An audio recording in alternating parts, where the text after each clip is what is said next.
is the month of, you know, of love. Again, as I said, I will be recording this session, and write your question on the chat. This is my YouTube channel.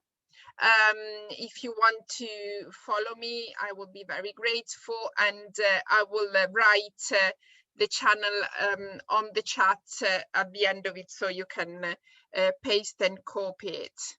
So love, it's is in the air, isn't it?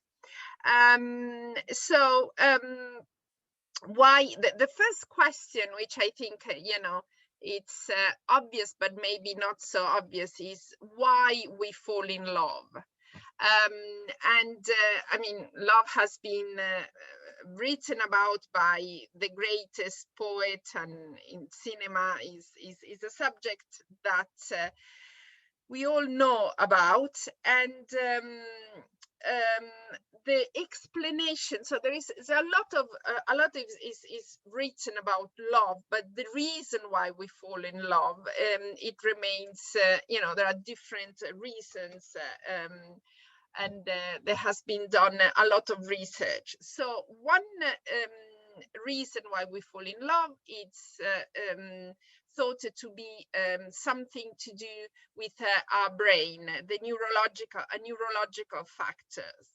So the brain, in 1974, the first one who started to talk about a different part of the brain was Paul MacLean, and he suggested that the brain has developed in its evolution, starting from a reptilian brain, and then successfully, as a consequence of that, there was developed a mammalian and emotional brain. And finally, the neocortex brain.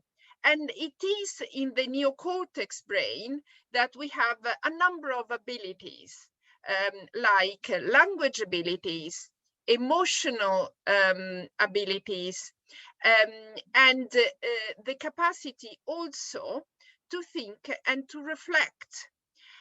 So this part of our brain is something that has been developed in our evolution as the latest part of the brain. In particular, the prefrontal cortex with the orbitofrontal cortex, is where is located what we call emotional intelligence, is how we express our emotion, and how our vocabulary of our emotion, and how we empathize, and also how we experience what other people experience. So empathy, basically, we can infer other people's state of mind. So if I ask you, for example, what do you think your partner is thinking? This is part of this brain function, which is very, very important, of course. Now, in this part of the brain, quite interesting, is also located a flavor of foods, and the ability to perceive pleasure of touch, and the recognition of beauty.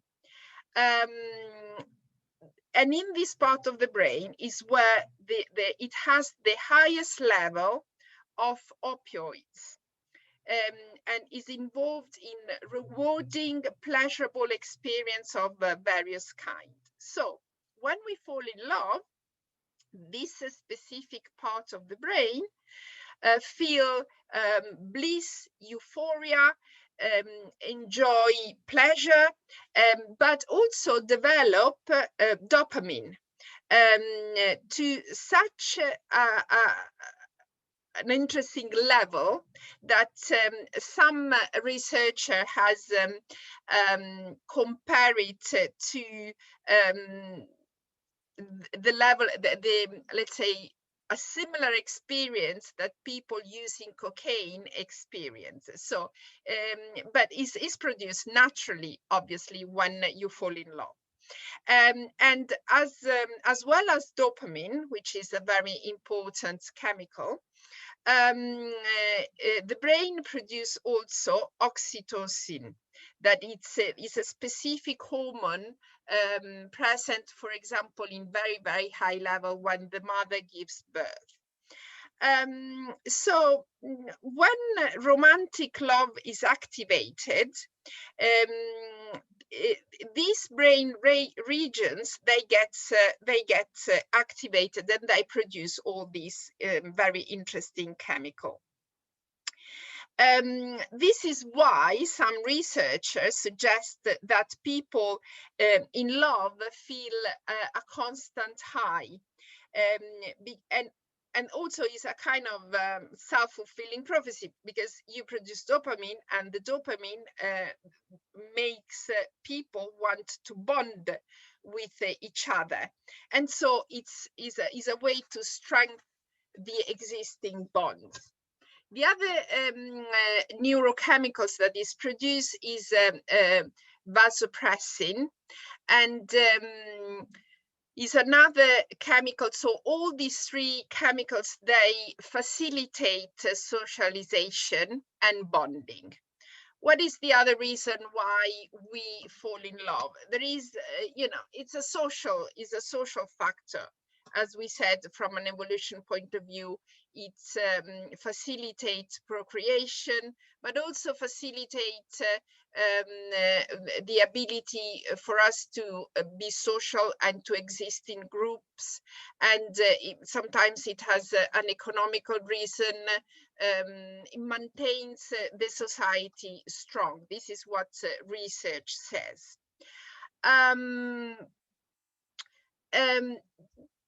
So this, let's say, is a too rational reason, but maybe another reason is simply because it's a mystery.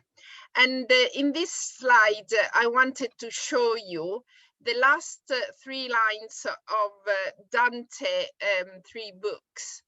And he talks about love, that is the only reason, that a love that moves the sun and all the other planets. So this is, there is something quite mysterious and magical in the experience of love. So it's, I wanted to offer you not only a rational explanation of what happens to us.